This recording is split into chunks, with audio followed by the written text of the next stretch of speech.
नमस्कार। यूपी में आज क्या चल रहा है, लॉ एंड ऑर्डर से लेकर विपक्ष की नौटंकी तक सब कुछ बताएंगे आपको कैपिटल टीवी उत्तर प्रदेश के खास शो 4 के चक्रव्यूह में। मैं हूं आपके साथ राधिका राज। 4 के चक्रव्यूह में सबसे पहले बात बहराइच की, जहां अखिलेश यादव के खिलाफ प्रदर्शन के दौरान एक बड़ा हादसा हो गया। बीजेपी विधायक अनुपमा जायसवाल पुतला दहन कर रही थी, तभी पुतले में रखे पटाखों की वजह से ब्लास्ट हो गया और विधायक भी झुलस गई। क्या है पूरा मामला, क्यों हो रहा था ये प्रदर्शन, बताएंगे आपको। दूसरी बड़ी खबर नागपुर से है, जहां बागेश्वर धाम के धीरेन्द्र शास्त्री ने एक बार फिर बयान देकर बहस छेड़ दी। आरएसएस के एक कार्यक्रम में उन्होंने हिंदुओं से 4 बच्चे पैदा करने की अपील की। उनके इस बयान के पीछे का तर्क और उस पर मचे बवाल के बारे में विस्तार से बताएंगे आपको। तीसरी बड़ी खबर मेरठ से, जहां जीएसटी चोरी के एक बड़े सिंडिकेट का भांडाफोड़ हुआ है। 14 करोड़ रुपए डकारने वाले गुटखा कारोबारी को पुलिस ने सलाखों के पीछे भेज दिया। कैसे 2 फर्जी कंपनियों के जरिए ये पूरा खेल चल रहा था, बताएंगे आपको। 4 के चक्रव्यूह के आखिरी में बात आगरा की, जहां धर्मांतरण सिंडिकेट पर पुलिस और प्रशासन का डंडा चला है। मास्टरमाइंड दाऊद अहमद की भोपाल स्थित करोड़ों की संपत्ति कुर्क कर ली गई है। क्या है सिंडिकेट का कनाडा कनेक्शन, कैसे फैला था इसका जाल, बताएंगे पूरी डिटेल्स। तो चलिए बिना किसी देरी के शुरू करते हैं 4 का चक्रव्यूह। 4 के चक्रव्यूह में सबसे पहले बात बहराइच की, जहां बीजेपी कार्यकर्ताओं ने अखिलेश यादव के खिलाफ विरोध प्रदर्शन का आयोजन किया। दरअसल अखिलेश यादव के संभल हिंसा को लेकर दिए गए बयानों से बीजेपी नाराज थी। प्रदर्शन के दौरान पूर्व मंत्री और विधायक अनुपमा जायसवाल कार्यकर्ताओं के साथ अखिलेश यादव का पुतला फूंक रही।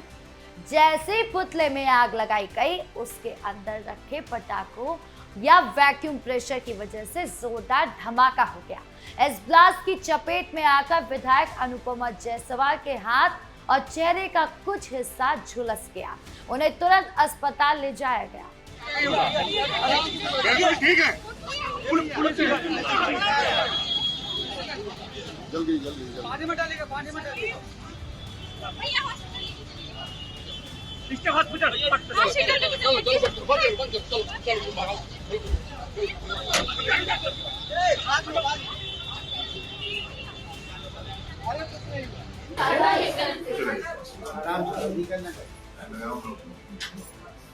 हालांकि उनकी स्थिति अब खतरे से बाहर है, लेकिन इस घटना ने सुरक्षा व्यवस्था और प्रदर्शन के तरीकों पर भी सवाल खड़े कर दिया है। बीजेपी इसे विपक्ष की साजिश और नफरत की राजनीति का नतीजा बता रही है। वहीं सपा का कहना है कि ये केवल एक दुर्घटना है जो बीजेपी की लापरवाही की वजह से हुई। इस पूरे मामले पर सियासत तब और गर्मा गई जब समाजवादी पार्टी के मुखिया अखिलेश यादव ने इस घटना का वीडियो सोशल मीडिया पर साझा करते हुए तीखा हमला बोला। अखिलेश यादव ने तंज कसते हुए लिखा कि दूसरों के लिए आग लगाने वाले खुद उस आग से सावधान रहे। उनके इस बयान के बाद बीजेपी ने पलटवार करते हुए कहा कि एक घायल महिला विधायक के प्रति सहानुभूति दिखाने के बजाय अखिलेश यादव का ऐसा बयान उनकी ओछी राजनीति को दर्शाता है।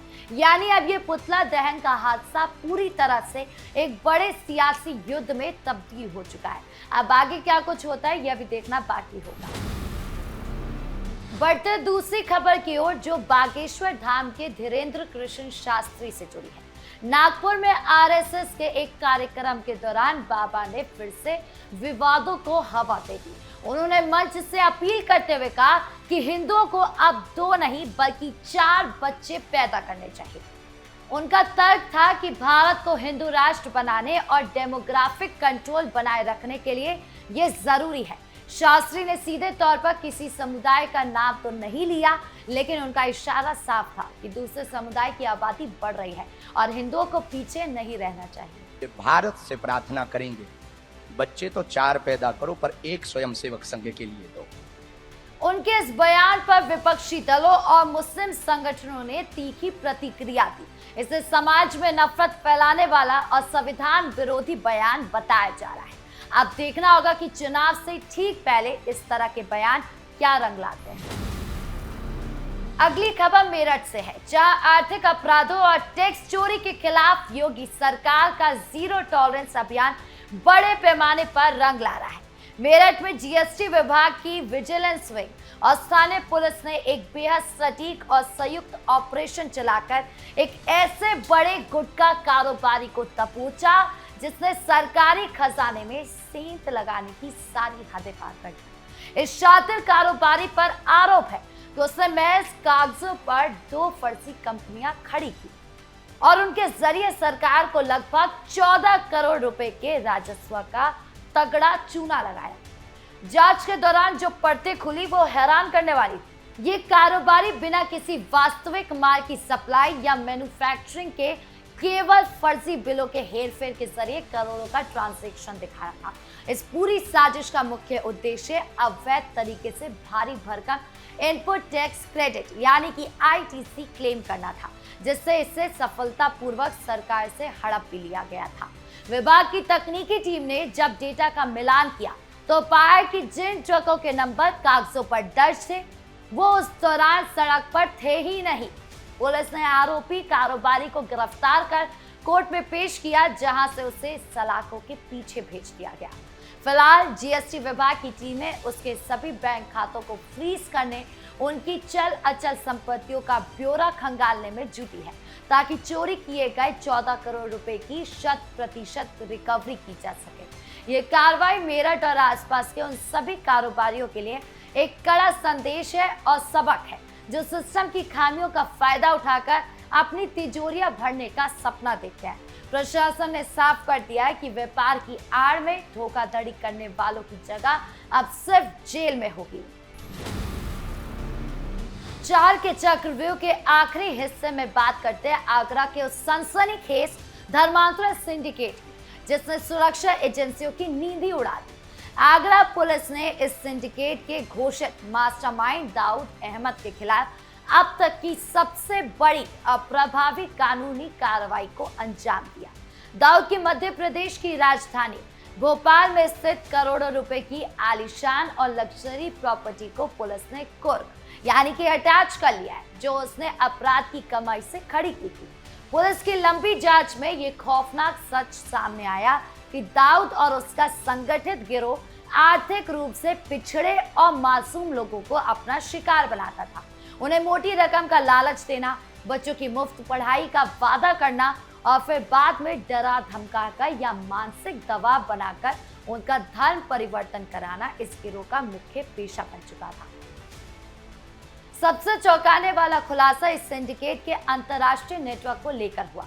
जांच में दाऊद अहमद के तार कनाडा और कई खाड़ी देशों से जुड़े पाए गए, जहां से इस अवैध मिशन को चलाने के लिए करोड़ों की विदेशी फंडिंग गुप्त रास्तों से भेजी जा रही थी। आगरा पुलिस ने दाऊद के खिलाफ गैंगस्टर एक्ट के तहत शिकंजा कसा और उसकी अन्य बेनामी संपत्तियों की पहचान भी शुरू कर दी। प्रशासन का रुख एकदम सख्त और स्पष्ट है कि अवैध और अनैतिक तरीके से कमाई गई हर एक पाई और हर जमीन को जब्त किया जाएगा। मुख्यमंत्री योगी आदित्यनाथ के कड़े निर्देशों के बाद पुलिस अब इन सिंडिकेट की जड़ों को पूरी तरह से उखाड़ने में लगी है, ताकि प्रदेश में धर्मांतरण का ये गंदा खेल दोबारा कभी सिर न उठा सके।